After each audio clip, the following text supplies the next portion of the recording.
Hello, this is Amber Smith. I'm a friend of Carrie's, and today we have a bonus teaching for you.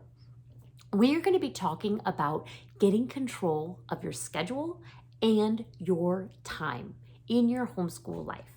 And so I want to share a little bit about my experience. I've been a homeschool mom for 20 years. That means that over these 20 years, we have made some very big changes in our homeschool schedule and how we run our day. Now, a lot of those decisions I made were based on the needs that were created by different periods of life, different cycles of parenthood, or different demands we had from outside sources like our jobs or athletics or different things that were beyond our control or maybe that we wanted to make time for to add. But I didn't have somebody to lead me along to share these examples of different kinds of schedules that we could use to make our homeschool successful for our family. So I wanted to share with you some ideas to broaden your horizons, especially if you're new to homeschooling as an experience. If you're coming out of the public school system and you're new to homeschooling, it's very easy to feel like you need to measure against some sort of specific schedule or some sort of example to help you know if you're doing enough or if you're staying caught up. And I understand that feeling. I know I read books early on in my homeschooling experience to kind of see if we were on the path that we needed to be, if our kids were learning the right things, if we were spending enough time. So I totally understand the need as a parent to be validated that we are on the right path. But I also understand the demands of everyday life. And I understand the demands as a working parent now more than ever before. And as we know, these last couple of years, more working parents have come to homeschooling as a way to solve problems with their children and to have more time together as a family. Now, the last thing we want to do with homeschooling is take away from the time that we have to enjoy our family and be together in a meaningful way. So how can we get control of our schedule and make our homeschooling fit our life? Well, I want to share a few of the options that we have used over the 20 years of homeschooling. First of all, you have permission at any time during your school year to change your schedule to the schedule that you need for your family. I've done it many different times. When we first started homeschooling, we used a year-round schedule. And so we schooled all year long through the summer because we had 7 small children who really couldn't handle a 3-week break. It was more frustrating to get out of our routine and get undisciplined than it was joyful just to stay in our routine and keep our systems where our kids knew what to expect every day. And honestly, our school routine was so light duty, it only took a few hours, and we built it into our day in such a way that actually it gave our day structure as a family. And so we just chose to continue to school year round to keep that structure going. And we kept that going, I would say, until my boys were in maybe early middle school, because that's where we ran into sports and athletics, which made us reassess our year-round school because athletics started to take over a period of our summer activities. And as we got too busy to keep our school routine, we stepped back and said, you know what? Year-round schooling isn't working for us anymore. And so we switched to a more traditional school period. Now, look at your state's laws and be clear about how many weeks and days you need to satisfy the law of your state. I live in Iowa, and in Iowa, we need to school for 148 days. And so that's the minimum requirement. The curriculum I use actually has an 180-day option, but I typically only use 30 weeks of that curriculum. So to satisfy the requirement of the law in my state, I need to do school for 30 school weeks, 5-day weeks. And so what we have done is we have just divided up that into our year. And so you can look at your calendar and you can know when you typically take a vacation, when you typically want breaks for major holidays, when you know that something significant is happening in life. Maybe you have a baby due. And so as you look at your calendar, if you're considering year-round schooling, know that you have 30 weeks that you will have school plans. That is going to leave you a significant amount of weeks that you can schedule out your breaks. Typically, we would work for 3 weeks on and take 1 week off. That usually was like a unit study. We do field trips, maybe review, but just a light duty week. And that helped us actually stay enthusiastic about doing our school. We rewarded ourselves. We liked a little bit longer breaks, so typically we would maybe work for a 6-week stretch and then take a solid week off. And that left us a little bit more room to take a month off in December. I've written some blog posts about it, but the month of December, oftentimes we don't take time to do the electives that we want to do, or maybe you have a robotics kit or something you bought that was really fun in December. And we like to either take the month of December between Thanksgiving and Christmas, or that lay season after the holidays in early January. And we love to make that an elective season where we can dig deep and actually spend intentional time working on maybe some extra activities that we got over Christmas. And that just frees us up to pay attention to the things that maybe our kids are really interested in and see if we want to take that further. And so that's the year-round schedule. When we moved to a more traditional schedule, that's when we worked during the regular school year. So we started in September, like typically people do, and ended in late May. And that worked for us during that period of time as well. Now, as I've started working from home, I actually had to make a change to my schedule again. As we had more activities, we actually switched to a 4-day work week. And so our traditional school subjects we do on Tuesday, Wednesday, Thursday, and Friday. Now, if you're working in a job that maybe you work weekends or maybe you work overnights, you do not have to do school on Monday, Tuesday, Wednesday, Thursday, Friday. I know that seems untraditional, that seems out of the box, or maybe to you that seems really obvious that you could choose any day. But there are some of you who need permission and maybe just the idea of something really outside of the box. And you're thinking, how can I fit all of the hours I need for school? How can I fit 5 days of the school week? Maybe Saturday's a great fit for you.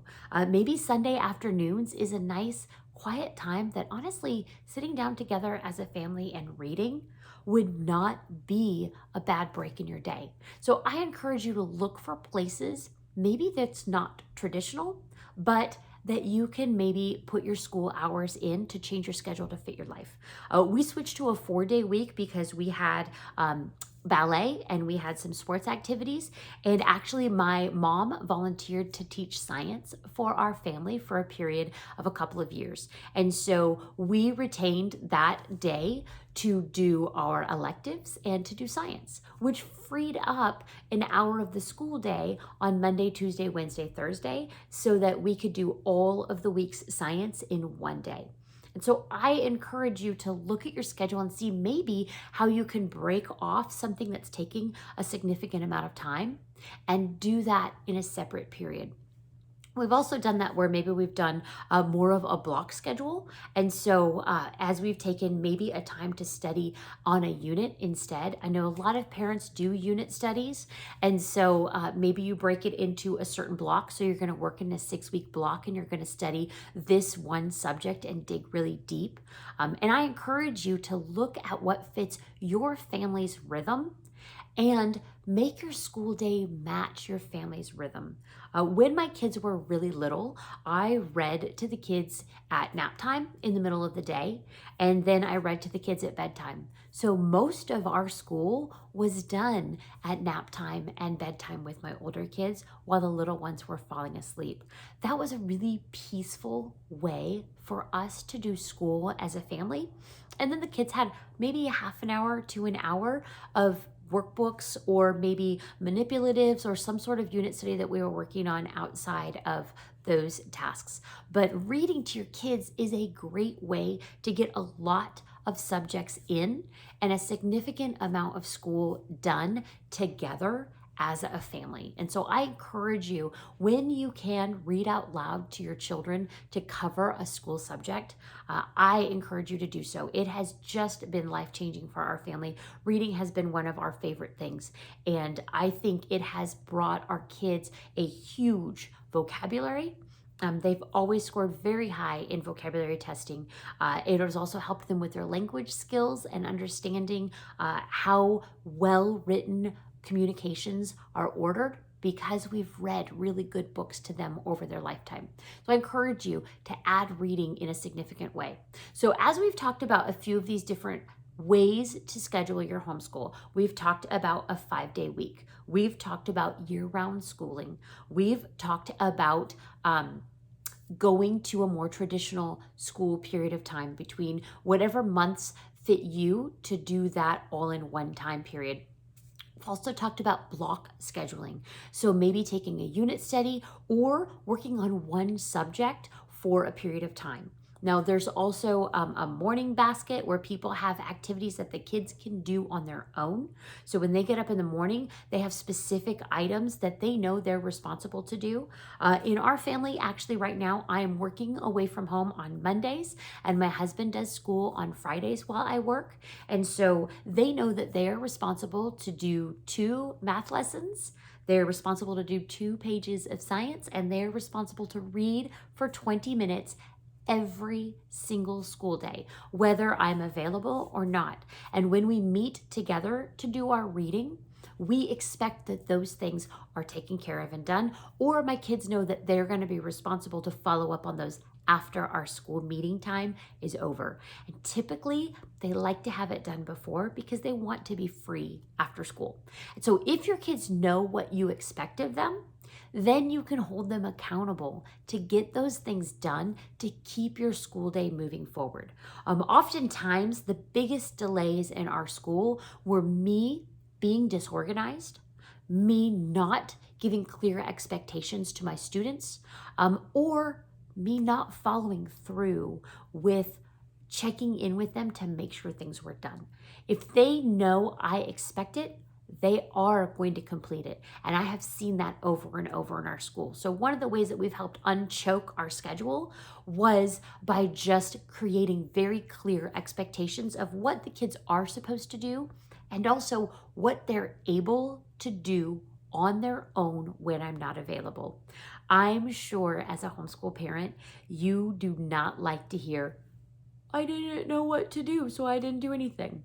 That is the worst, especially when you've been busy with a toddler or you've had to help with math questions and you're working on a science project and an older child has come to you maybe at 2 in the afternoon and has said they didn't accomplish anything with the school day. Instead of frustration and instead of getting upset with your child or upset with yourself that you didn't have a plan, sit down now and write out what's expected of your students every day. Now, I want to share one more idea about what has helped me really manage my schedule in my homeschool. And that has been, if I want to make sure that we add a task into our school, if I want to make sure that we have something that is significant and important, I'm going to attach that to something we're already doing.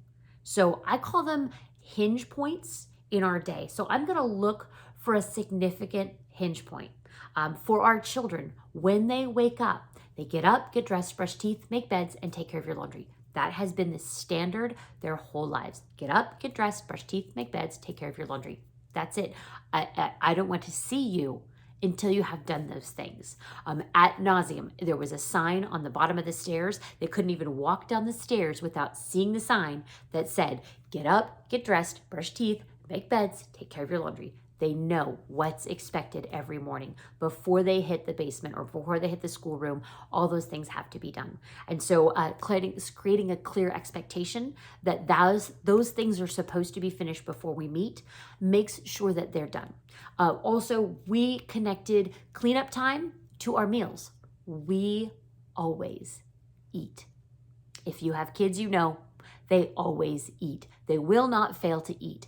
And so tying some significant tasks to meal times is a great way to make sure that those tasks get done. So while you're doing lunch, if you have little ones and you're putting their lunches together, that is a great time for them to do a quick cleanup. They tidy up the room, put away their toys, maybe put away any manipulatives that they've been working with, anything they've had out. As you transition to the next period of school, you can have lunch peacefully, knowing everything is put away, and then you can bring out what you have for the afternoon activities.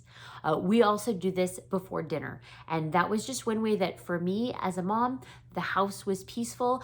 I like school put away. So when we finish school, the kids know when I say we're excused and I'm done with our final reading, I ask the children to put all of their school away. This also helps us in the morning when they come back because they know where everything's at. Everything's been put away. So when we begin in the morning, everybody arrives with their materials ready. So again, attaching some hinge points to things that you want to accomplish in your school day. So as you look at your schedule, I want you to look at maybe some areas of frustration. Maybe you have something significant that is weighing on your time. Maybe you're working away from home on specific days. Look at your schedule and see, maybe you can change the days that you do school. Maybe you can change some of the hours that you do school and do a significant portion of reading at bedtime or in the morning time or in the afternoons. For a period of time, my husband did a great deal of our reading in the afternoons. And that was just one way that we split the duties. And he had a couple of books. Oftentimes we were just reading a great storybook that has maybe significant details about what we're studying in history. And so oftentimes to take the workload off of me, my husband would read those books to our children. And it was a great way to just share the load and break up the demands of our school day. So I want to encourage you as you're looking at your schedule, maybe you're at a point where things did not work out great this year, or you just kept being behind. Look at your schedule and see what are the things that are tripping up your day. My number one is usually lack of planning, lack of accountability to know what was expected and following through with getting those done. If you can overcome those two hurdles, you are in a great position to have a good school year. So now looking at what fits your life and the rhythm of your family, and then build your schedule around that. Make sure everybody knows and is clear about when you're holding your school time. Put it on your calendar and make it a reality so that you know exactly what's expected of you, and reward yourself with those periods of time off after you've done a significant chunk of homeschool work. You guys deserve this time. And I want you to see that whatever your state's laws are, for us, 148 days, 30 weeks broken up over the school year or over the whole year is not a huge amount of time. And once you break it down in your calendar, you realize that actually you have a lot of freedom to explore subjects that you're really interested in. So I encourage you to just look at your calendar, look at your schedule, and be creative, and know you have permission to make your homeschool fit you. So I want to thank Carrie so much for letting me do this extra teaching. She is such a great teacher and such a homeschool encourager, and I love working with her every time that we do a conference together. And so my name is Amber Smith. I blog at 200fingersandtoes.com, and I encourage homeschool families to find the tools and resources to help them have their very best homeschool year. And I want you to experience that. So thank you for hanging in there, and you have a wonderful day. And I hope that some of these points you can apply and make the changes that you need to just have the greatest school year that you've had so far. You guys have a great time.